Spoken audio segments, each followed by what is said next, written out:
And then we move on to the next movie. The most. Let's go. This one was basically the most enthusiastic screening of the festival. And that Yeah. honor goes to Broken Range. You know, the packed Darsena, 1,500 seats, applauded plenty of times before, during, and after the movie for Takeshi Kitano's latest, only 60-minute crime and comedy picture.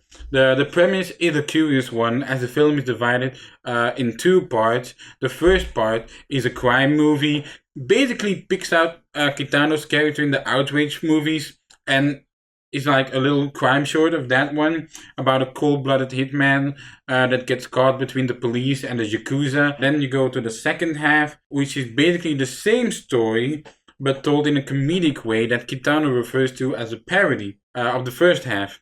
Now, Ewan, as someone who hasn't seen much of Kitano's movies, besides, I believe, Violent Cop, which is a decent pick, to continue into Broken Rage.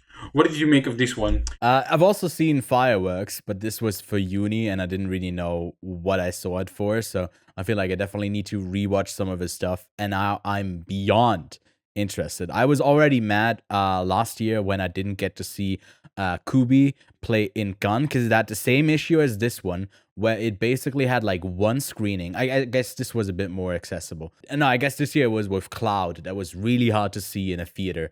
And they did the same thing to Kubi, and I still have not seen if that movie has gotten a release yet. Regardless, this movie was such a blast from beginning to end.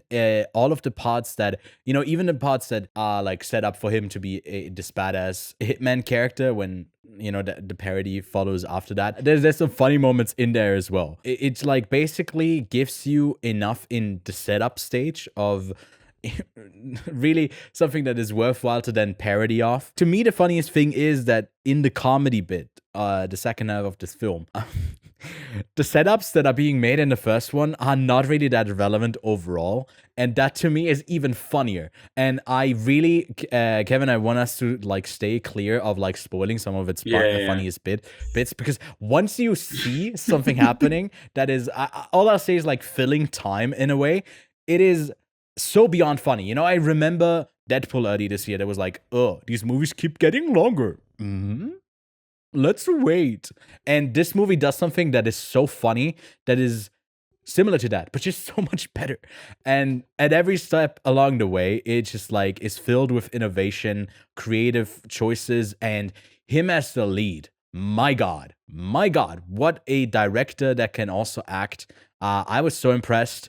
This was my favorite film of the festival, and it's nice. It was a film. It was a festival with a lot of long movies and a couple of series that we watched. A 62-minute, well-paced, perfectly paced film like this, I couldn't recommend it more to literally everyone. What a great time to be had. Yeah, and the fact that Takeshi Kitano is a very well worked man. He has worked in TV, where he has done mostly comedy, but you also have his movies as an actor and as a director. And as a director, he has also done it all. He has done dramas, he has done coming of age movies, he has done crime pictures.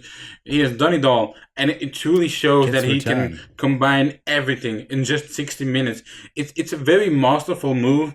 I would also like to mention, I believe this is a video from Serena. And here you have Takeshi Kitano, and you also have Beat Takeshi as the actor in the movie.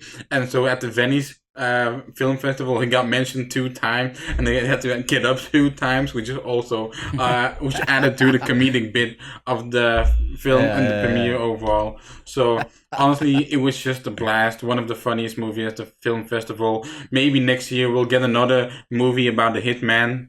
Who knows? Who is also a blast. So yeah. Fingers crossed for that. We had 2 maestros. We had Tar and Maestro in the last 2 years. Now we've progressed to Hitman and then Broken Rage. And I can't wait to see what I guess gets repeated this time. I hope it's not the abundance of like films about war from Israel, Palestine, Ukraine, and Russia, but we'll have to wait and see. We'll get to those in a second. We have a couple of more things to talk about. But again, if I had my ranked like 70 plus movies I've seen from the festival, Broken Rage at the very top of the list. I gave it a 9 out of 10. Number 2 on the list for me, 9 out of 10 as well.